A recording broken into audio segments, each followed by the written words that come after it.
नमस्कार विद्यार्थियों, गायत्री कॉलेज के YouTube चैनल पर सभी विद्यार्थियों का स्वागत है। आज के क्लास में हम बीएससी फाइनल ईयर मैथमेटिक्स के सेकंड पेपर कॉम्प्लेक्स एनालिसिस की फोर्थ यूनिट स्टार्ट करने जा रहे हैं। अभी तक अपन जो बात कर रहे थे वो यूनिट आपके पास में थर्ड को लेकर बात कर रहे थे।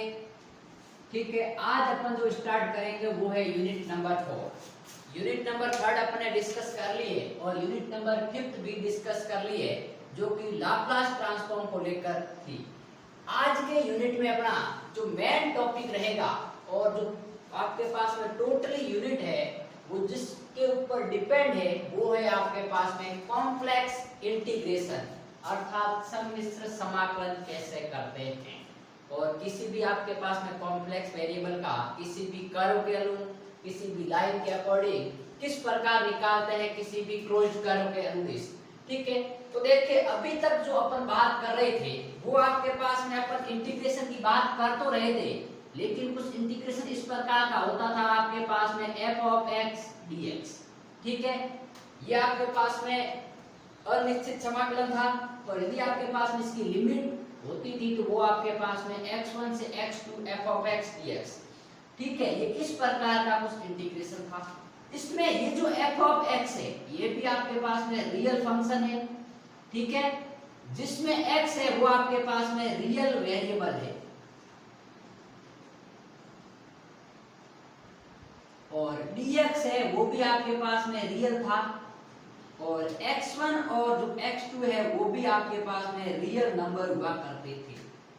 ठीक है, अब जो अपना इंटीग्रेशन आएगा वो इंटीग्रेशन कुछ इस प्रकार होगा f of z dz और लिमिट भी आपके पास में z1 से z2 होगी, जहां पर आपके पास में z1 और z2 है वो दोनों आपके पास में कॉम्प्लेक्स नंबर हो सकते हैं।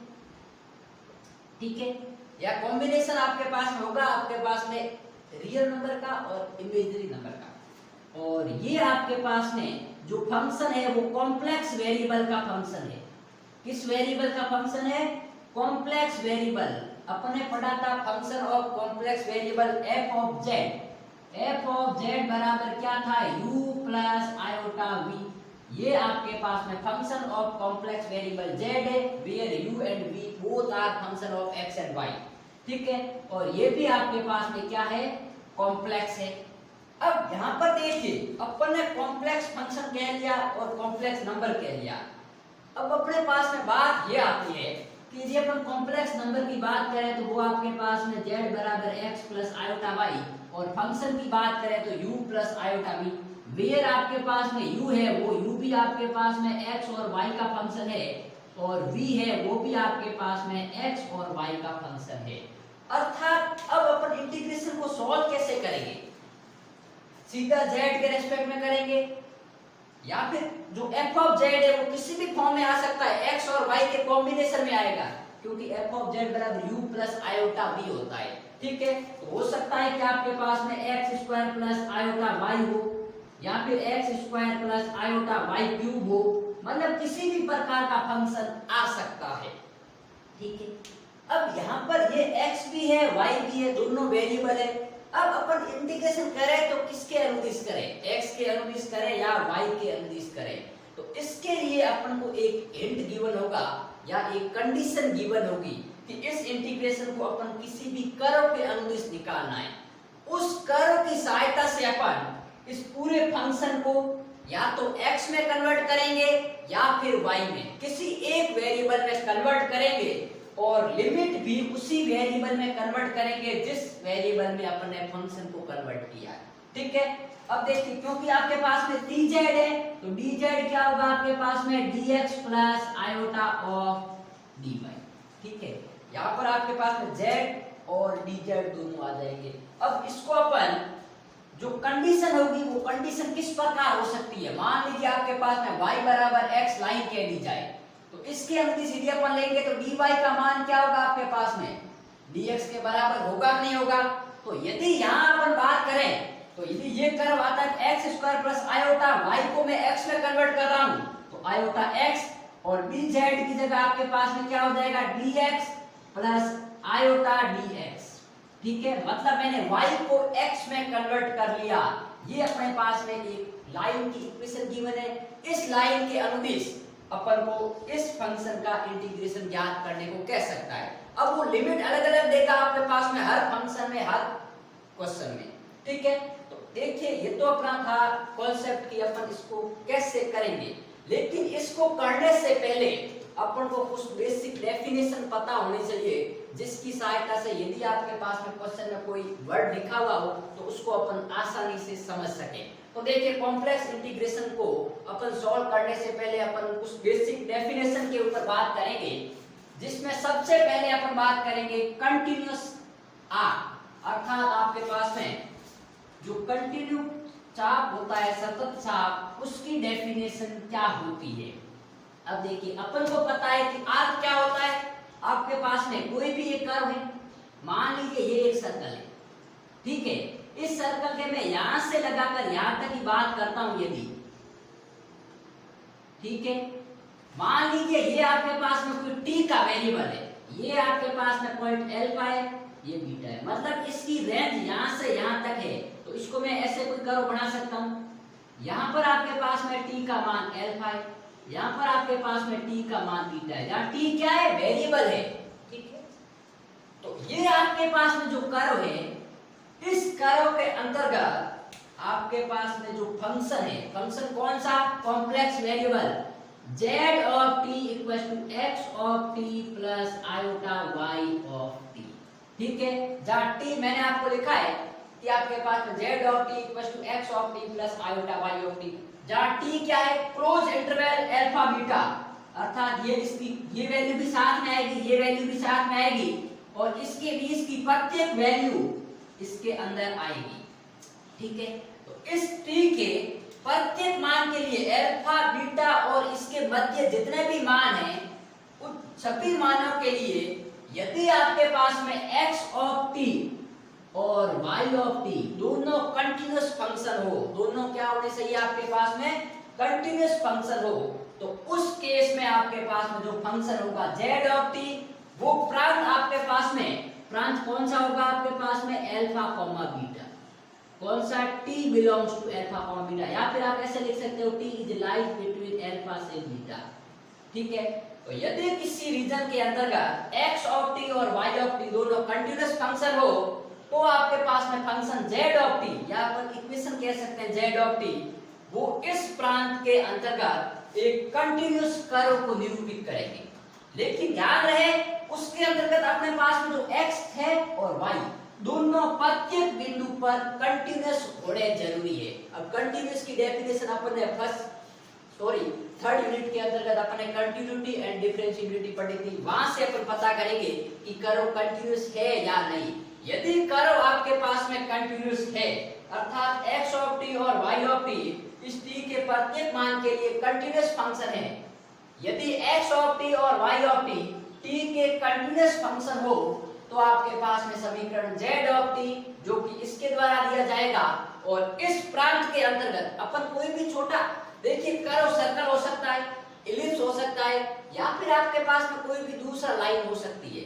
उस लाइन में से अपन छोटा सा यदि आर्क लेके बात करें, कोई भी आर्क हो सकता है, उस आर्क के अंतर्गत जितने भी t के मान आ रहे हैं, उन t के सभी मान के लिए यदि आपके पास में ये दोनों फंक्शन कंटीन्यूअस हो, तो उस केस में इसके द्वारा जो निर्मित कॉम्प्लेक्स फंक्शन होगा, वेरिएबल आपके पास में x और y का होगा, तो उस केस में ये जो फंक्शन होगा वो कॉम्प्लेक्स प्लेन के अंतर्गत, अपन बात कर रहे हैं रियल प्लेन के अंतर्गत नहीं, कॉम्प्लेक्स प्लेन के अंतर्गत, या गॉसियन प्लेन कह सकते हैं, या आर्गन प्लेन कह सकते हैं, उस प्लेन के अंतर्गत ये आपके पास में सतत चाप या कंटीन्यूअस आर्क को निरूपित करेगा। ध्यान रहे ये आपके पास में कंटीन्यूअस होना चाहिए। अब मैं बात बता देता हूँ कंटीन्यूअस होने का मतलब क्या है। मैं कंटिन्यूटी पहले ही बता चुका हूँ कि यहाँ से यहाँ तक ये जो कर्व है, इसके अपन आपके पास में ये जो मार्कर की निब है, इसको अपन बिना लिफ्ट किए अर्थात बिना उठाए सीधा इस कर्व को यदि अपन ड्रॉ कर सकते हैं, तो वो कर्व कंटीन्यूअस होगा। ये तो अपनी बेसिक डेफिनेशन है, लेकिन कंटिन्यूटी चेक करने के अपने पास में तरीके हैं। उसी तरीके से अपन क्या करेंगे, उस दोनों फंक्शन को जो कि z ऑफ t जिसका फंक्शन होगा, अर्थात जिसमें x और y दोनों हैं, वो दोनों t के फंक्शन होंगे, और उसमें अपन t के प्रत्येक मान के लिए x भी सेट करेंगे, ठीक है, क्योंकि यहाँ पर जो x होगा वो x आपके पास में t का फंक्शन है और y है वो y भी आपके पास में t का फंक्शन है। ठीक है, तो इस t के प्रत्येक मान के लिए जो भी गिवन इंटरवल है, मान लीजिए अल्फा से बीटा है, तो अल्फा बीटा और इसके मध्य प्रत्येक मान पर ये दोनों फंक्शन कंटीन्यूअस होंगे, तो उस केस में इसके द्वारा निर्मित जो ये समीकरण है ये एक कंटीन्यूअस आर्क को निरूपित करेगा। ये आर्क आपके पास में होगा। तो ये है आपके पास में कंटीन्यूअस आर्क की डेफिनेशन। अब देखिए ये जो कहाँ आएंगे, अपन जब कॉम्प्लेक्स इंटीग्रेशन का कॉन्सेप्ट पढ़ेंगे उसके अंतर्गत एक बात आएगी कंटूर, और कंटूर पढ़ने के लिए अपन को इन डेफिनेशन का ध्यान होना जरूरी है, इसलिए अपन बात कर रहे हैं इसकी। अब मेरी बात सुनिए, सेकंड जो डेफिनेशन है वो अपने पास में है मल्टीपल पॉइंट को लेकर बहुल बिंदु। अब देखिए मैंने आपको थर्ड यूनिट के अंतर्गत दो बातें बताई थी, सिंगल वैल्यूड फंक्शन और multiple valued function. Multiple valued function. अब मेरी बात सुनिए, सिंगल वैल्यूड फंक्शन के अंतर्गत अपन ने क्या कहा था कि यदि कोई फंक्शन आपके पास में f ऑफ z बराबर u प्लस आयोटा v है, जो कि फंक्शन ऑफ कॉम्प्लेक्स वेरिएबल है, और इसमें मैं z के प्रत्येक मान के लिए f ऑफ z का केवल और केवल एक ही मान प्राप्त हो, तो वो फलन आपके पास में सिंगल वैल्यूड फंक्शन कहलाता है। और यदि आपके पास में z के किसी एक मान के लिए या प्रत्येक मान के लिए f ऑफ z के दो या दो से अधिक मान प्राप्त होते हैं, तो अपन ने कहा था वो मल्टीपल वैल्यूड फंक्शन है। जैसे अपन ने कहा था कि यदि मैं f ऑफ z बराबर z स्क्वायर कहता हूं और एक बार कहता हूं f ऑफ z बराबर z की पावर हाफ, तो यहाँ पर मैं z का कोई भी मान रखूंगा, f ऑफ z का एक ही मान प्राप्त होगा, शायद नेगेटिव रखेंगे, शायद पॉजिटिव रखेंगे, शायद जीरो रखेंगे। लेकिन इसमें अपन कोई भी वैल्यू रख के चेक करेंगे तो अपन को दो वैल्यू प्राप्त होगी। जैसे मैं आपके पास में z बराबर 4 रखता हूँ, तो f ऑफ z बराबर क्या होगा, स्क्वायर रूट ऑफ 4 बराबर प्लस माइनस 2। दो वैल्यू हुई नहीं हुई, तो ये फंक्शन है वो मल्टीपल वैल्यूड है, ये सिंगल वैल्यूड है। तो इसी के कंसेप्ट पर बेसिस मल्टीपल पॉइंट, मल्टीपल मतलब बहुल, बहुल का मतलब क्या है, दो या दो से अधिक, अर्थात एक से अधिक जब आ जाती है बात तो अपन उसको कहते हैं बहुल। अब देखिए समीकरण जो आपके पास में ये था, ये जो गिवन इंटरवल है आपके पास में, ये जो इंटरवल है, इस इंटरवल के अंतर्गत t के सभी मानों के लिए या t के किसी एक मान के लिए आपके पास में अपन एक मान के लिए यदि वो कन्वर्ट कर रहा है या सेटिस्फाई हो रहा है, तो वो आपके पास में सिंगल पॉइंट कहलाता है, एकल बिंदु कहलाता है। कब कहलाएगा, कि जब ये फंक्शन है वो t के किसी एक मान के लिए सेटिस्फाई हो, मतलब ये जो समीकरण आपके पास में है वो t के किसी एक मान के लिए संतुष्ट होता है, तो वो सिंगल फंक्शन या सिंगल पॉइंट कहलाता है। लेकिन इसमें t से एक से अधिक मान के लिए, मतलब आपके पास में t के काफी ऐसे मान होंगे जिसके लिए ये फंक्शन सेटिस्फाई हो जाए, तो वो जो पॉइंट आपके पास में z होगा वो कॉम्प्लेक्स वेरिएबल का मल्टीपल पॉइंट कहलाता है।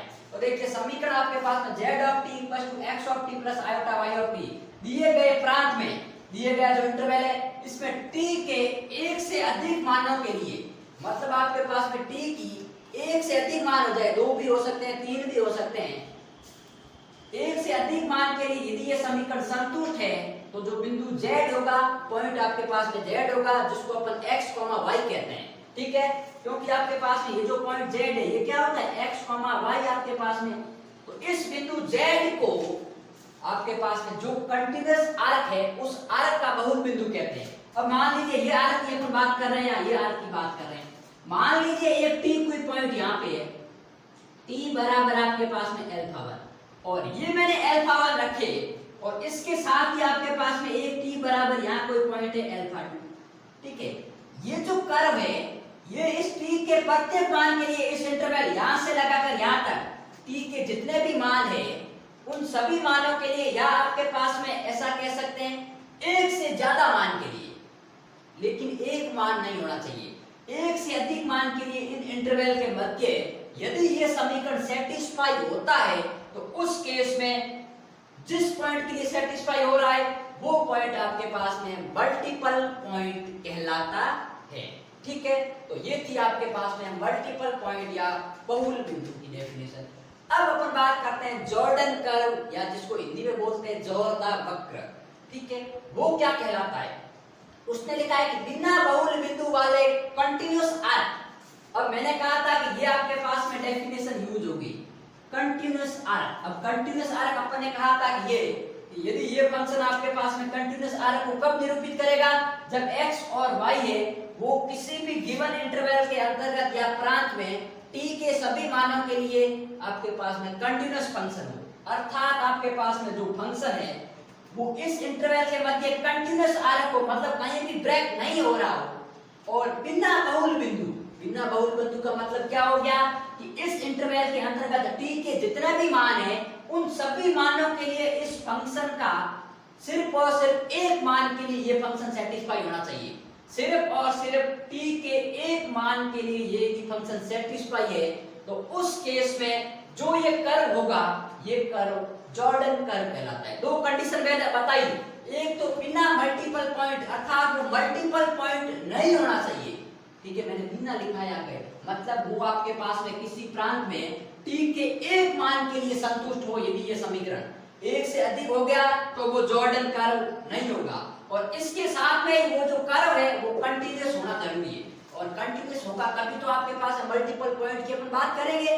तो यदि किसी कंटीन्यूअस कर्व के अंतर्गत या कंटीन्यूअस आर्क के अंतर्गत t के प्रत्येक मान के लिए आपके पास में केवल और केवल एक मान ऐसा होगा सभी मानों में से जिसके लिए ये आपके पास में समीकरण सेटिस्फाई होता है, तो उस कर्व को अपन जॉर्डन कर्व कहते हैं। लेकिन ध्यान रहे वो मल्टीपल पॉइंट नहीं होना चाहिए। यदि वो मल्टीपल पॉइंट हो गया, अर्थात ये जो अपन कर्व की बात कर रहे हैं ये इस इंटरवल के अंतर्गत अर्थात कंटीन्यूअस आर्क तो है, लेकिन कंटीन्यूअस आर्क होने के साथ में t के किसी एक मान के लिए यदि ये सेटिस्फाई हो तो जॉर्डन कर्व है। यदि t के एक से अधिक मान के लिए यदि ये कर्व सेटिस्फाई होता है तो उस केस में ये जॉर्डन कर्व नहीं होगा आपके पास में। ठीक है, तो अब अपन बात करेंगे आगे। ये तो था जॉर्डन कर्व। जॉर्डन कर्व कभी भी जब क्वेश्चन में आता है तो अपन को देखना है, एक तो वो सिंगल पॉइंट होना चाहिए अर्थात मल्टीपल पॉइंट नहीं होना चाहिए, और दूसरा वो कंटीन्यूअस आर्क होना चाहिए जो कि अपना गिवन इंटरवल है। ठीक बात। अब अपन बात करते हैं रेगुलर आर्क। अब देखिए दोनों आर्क है आपके पास में, ये तो कंटीन्यूअस है मतलब संतत है, और ये रेगुलर मतलब नियमित। अब नियमित के लिए आपके पास में तीन बातें ध्यान रखनी है। पहला, ये जो समीकरण है ये किसी पर्टिकुलर पॉइंट z पर वर्णित जो आपके पास में कर्व है उसमें एक तो जॉर्डन कर्व हो। पहली बात अपन याद करेंगे कि आपके पास में जो भी फंक्शन गिवन है, ठीक है, पहली बात वो आपके पास में क्या होना चाहिए, किसी पर्टिकुलर पॉइंट z पर एक तो जॉर्डन कर्व हो।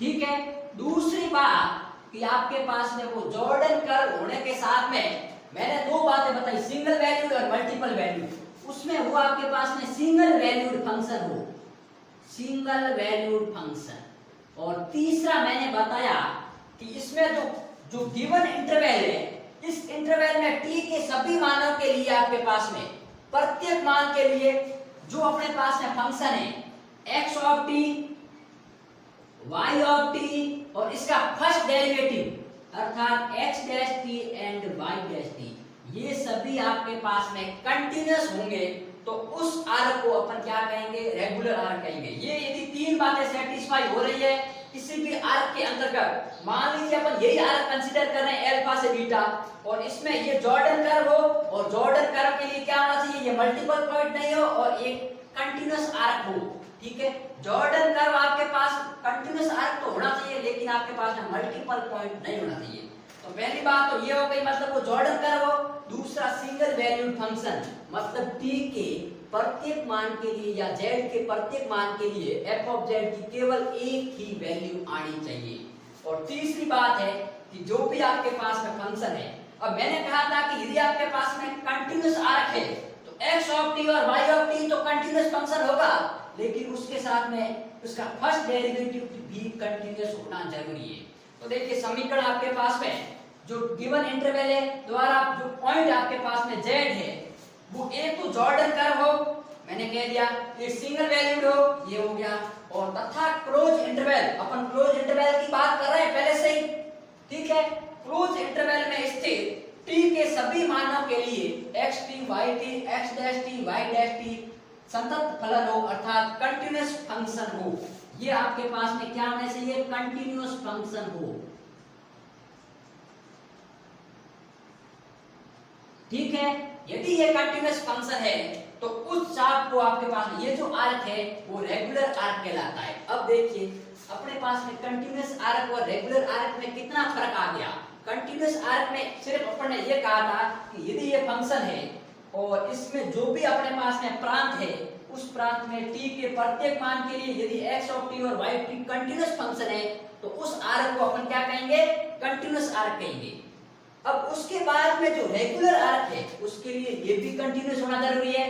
इसका यदि अपन डेरिवेटिव निकालते हैं वो भी कंटीन्यूअस हो और बिना मल्टीपल पॉइंट हो, ठीक है। बिना मल्टीपल पॉइंट का मतलब क्या हो गया कि वो जॉर्डन कर्व होना जरूरी है, ठीक है। क्योंकि जॉर्डन कर्व में अपने कहा था मल्टीपल पॉइंट नहीं हो लेकिन कंटीन्यूअस आर्क तो होना चाहिए। और एक और बात होनी चाहिए कि वो फंक्शन है वो सिंगल वैल्यूड हो। तो उस केस में जो आर्क बनेगा वो आर्क आपके पास में रेगुलर आर्क या नियमित चाप कहलाता है, ठीक है। तो ये है आपके पास में डेफिनेशन। अब अपने जो मेन टॉपिक है अपना कंटूर इंटीग्रेशन या कॉम्प्लेक्स इंटीग्रेशन। अब अपन कंटूर की बात करते हैं। तो कंटूर ये है कि फाइनाइट नंबर ऑफ आपके पास में यदि इंटीग्रल आ रहे हैं, परिमित संख्या में आपके पास में जो भी आर्क आ रहे हैं। अब मैंने एक आर्क ये बात कर ली, ये कोई दूसरा और आर्क है, उसके अलावा एक और आर्क है। तो नियमित संख्या में मतलब फाइनाइट नंबर में नियमित चाप अर्थात रेगुलर आर्क, ये मैंने कहा था नियमित चाप मतलब एक तो फाइनाइट नंबर में पहला तो रेगुलर आर्क होना जरूरी है।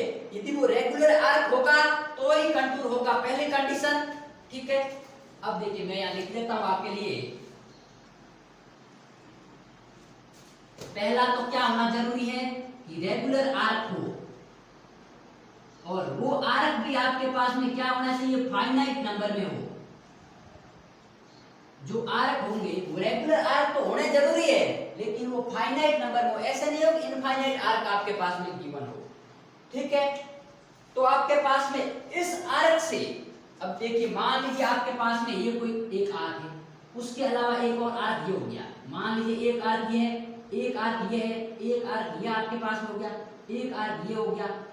ये जो आपके पास में आर्क है ये सब रेगुलर आर्क हो और इन आर्क से जो सीरीज बनेगी, जो नियमित श्रृंखला बनेगी, मतलब इसको मैं इससे ज्वाइन करूं, इसको इससे ज्वाइन करूं और इसको इससे ज्वाइन करूं तो आपके पास में एक सीरीज बनेगी, ठीक है आपके पास में। और वो सीरीज क्या होगी? कंटीन्यूअस होगी क्योंकि अपन कंटीन्यूअस आर्क की बात कर रहे हैं। तो आपके पास में कंटीन्यूअस सीरीज से बनने वाले जॉर्डन कर्व को, और जॉर्डन कर्व होना मतलब कंटीन्यूअस कर्व तो होगा ही और मल्टीपल पॉइंट नहीं होना चाहिए। तो उस केस में जो जॉर्डन कर्व को अपन कंटूर कहते हैं। तो देखिए इस कंटूर में जितने भी अपन ने टॉपिक पढ़े उन सबका समावेश है। पहली बात कि वो कंटीन्यूअस आर्क होना जरूरी है, दूसरी बात मल्टीपल पॉइंट नहीं होना चाहिए अर्थात आपने सीधा कह दिया कि वो जॉर्डन कर्व हो। जॉर्डन कर्व की जब भी बात होती है तो अपन को पता चल जाता है कि कंटीन्यूअस आर्क तो है लेकिन वो मल्टीपल पॉइंट नहीं है। तो जॉर्डन कर्व के साथ में वो जो आर्क होगा वो रेगुलर आर्क होगा और उन रेगुलर आर्क जो कि अपने फाइनाइट नंबर में है और उनको मैं यदि श्रृंखला बनाता हूं तो वो यदि एक कंटीन्यूअस श्रृंखला बनती है तो उस श्रृंखला से बनने वाला जो कर्व होगा वो यदि जॉर्डन कर्व आता है तो उस केस में उस कर्व को अपन कंटूर कहते हैं, ठीक है। कंटूर कोई सर्कल के रूप में हो सकता है या एनी क्लोज्ड कर्व, ठीक है आपके पास में ये ऐसा कोई भी कर्व हो सकता है, ठीक है, जिसको अपन कहेंगे कंटूर। तो उसमें अपने पास में ये बातें अपन को ध्यान होने जरूरी है कि कंटूर जब भी आ जाता है तब अपने पास में क्या बातें ध्यान होनी चाहिए कि एक तो वो जॉर्डन कर्व हो और एक रेगुलर आर्क हो और उन रेगुलर आर्क से जितने भी फाइनाइट नंबर में आपके पास में एक कंटीन्यूअस सीरीज बनेगी उस सीरीज से बनने वाले जॉर्डन कर्व को अपन क्या कहेंगे? कंटूर, ठीक है। रेगुलर आर्क को अपन मिलाने पर एक नियमित श्रृंखला बनेगी और वो श्रृंखला जो कंटीन्यूअस है उन श्रृंखला से बनने वाले जॉर्डन कर्व को अपन कहेंगे कंटूर, ठीक है। तो ये तो थी अपनी डेफिनेशन। जो कि अपने कॉम्प्लेक्स इंटीग्रेशन की बेसिक थी। अब मैंने कहा था कि कॉम्प्लेक्स इंटीग्रेशन में जो कॉम्प्लेक्स फंक्शन होता है वो कॉम्प्लेक्स वेरिएबल का होता है, और उस कॉम्प्लेक्स वेरिएबल के अंतर्गत अपन जो भी डिस्कस कर रहे थे, जो कि z आपके पास में x प्लस आयोटा y का फंक्शन था, dz आपके पास में dx प्लस आयोटा dy था, तो उसको मैंने क्या कहा था, सबसे पहले अपन ने या तो जो z है वो x और y का कॉम्बिनेशन है, उसको या तो पहले x में कन्वर्ट करेंगे या फिर y में कन्वर्ट करेंगे। जैसे देखिए अपन एक एग्जांपल लेते हैं, मान लीजिए आपको एक इंटीग्रेशन दे दिया जाए, अपन को एक इंटीग्रेशन ऐसा दिया जाए कि find value of integration number 0 से 1 plus iota x square plus iota y into dz along line y बराबर x या अलोंग पैराबोला y बराबर x स्क्वायर। अभी मैं जस्ट एक एग्जांपल के थ्रू आपको बता रहा हूं। अब मेरी बात सुनिए, इंटीग्रेशन है, लिमिट आपके पास है, मैंने कहा था कॉम्प्लेक्स नंबर होगी, तो ये 0 है मतलब 0,0, 1 प्लस आयोटा मतलब x का मान भी 1 है और y का मान भी 1 है, x square plus iota y, और x और y का दोनों का कॉम्बिनेशन है, और ये क्या है आपके पास में f ऑफ z है अलोंग लाइन y। मैंने कहा था कि आपको इसको या तो एक वेरिएबल में कन्वर्ट करना है, या तो x में कन्वर्ट करना है या y में कन्वर्ट करना है, और उसको किसकी सहायता से करेंगे, जिस कर्व के अनुदिश अपन को इस इंटीग्रेशन की वैल्यू निकालनी है। मैंने कहा है कि अलोंग लाइन y बराबर x। अब मान लीजिए ये ज्योमेट्री है, ये आपके पास में लाइन है,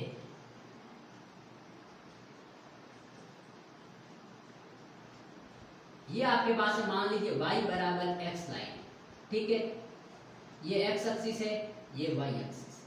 यहाँ पर कोई पॉइंट होगा जिसके कोऑर्डिनेट होंगे 1,1, ये होगा 1,0 और ये होगा 0,0, ठीक है, और इस पर यदि अपन कॉम्प्लेक्स दर्शाते हैं तो वो क्या होगा 1 प्लस आयोटा, क्योंकि x का मान भी 1 है और y का मान भी 1 है। तो इस लाइन के अंदिश मुझे क्या करना है, इस इंटीग्रेशन की वैल्यू निकालनी। तो y बराबर अब x है अपने पास में, ठीक है, तो y बराबर x होने का मतलब क्या हो गया कि dy का मान भी आपके पास में क्या होगा, dx होगा। अब देखिए, मैं यदि आपके पास में इसकी जो लिमिट तोड़ूं तो उसको क्या लिख सकता हूं, 0,0 से 1,1, क्योंकि x और y की लिमिट है। अब देखिए ये हो गया x square plus iota y, और इसको मैं लिख सकता हूं dx plus iota dy। dz को मैं क्या लिख सकता हूं, dz को dx प्लस आयोटा dy। अब मैं क्या करूंगा, या तो y को x में कन्वर्ट करो या x को y में, किसकी सहायता से, जो कंडीशन गिवन है। तो जैसे मैं y बराबर यदि x रखता हूं, तो अब मैं आपके पास में जो लिमिट रखूंगा वो भी x की रखूंगा, क्योंकि मैंने y को तो x में कन्वर्ट कर दिया है। तो यहाँ पर क्या होगा, x square plus iota into x, y की जगह x आ गया, और यहाँ आ गया dx प्लस आयोटा dy की जगह dx। अब यहाँ से मैं dx कॉमन लूंगा तो 1 प्लस आयोटा बाहर आ जाएगा, तो उस केस में 1 प्लस आयोटा इंटीग्रेशन ओवर 0 से 1, और ये हो गया x square plus iota x into dx। अब इस इंटीग्रेशन की अपन नॉर्मल वैल्यू सीधे फाइंड आउट कर सकते हैं, कोई दिक्कत अपने पास में नहीं आएगी।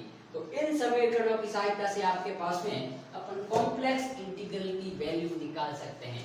तो देखिए ये था आपके पास में आज के लेक्चर में, बहुत ही अपने कम जाना है, सिर्फ और सिर्फ कॉम्प्लेक्स इंटीग्रेशन क्या होता है, जनरल बेसिक के बारे में डिस्कस किया है। अपन नेक्स्ट लेक्चर में आपके पास में बहुत सारे कर्व के अनुदिश अपन कॉम्प्लेक्स इंटीग्रेशन ज्ञात करेंगे, और इसके अंतर्गत अपन Cauchy integral theorem, Cauchy residue theorem आपके पास में, और बहुत सारे ऐसे कॉन्सेप्ट पढ़ेंगे जिसके अंतर्गत अपन कॉम्प्लेक्स इंटीग्रल की वैल्यू निकालना सीखेंगे। ठीक बात, तो नेक्स्ट अपन बात करेंगे नेक्स्ट लेक्चर में।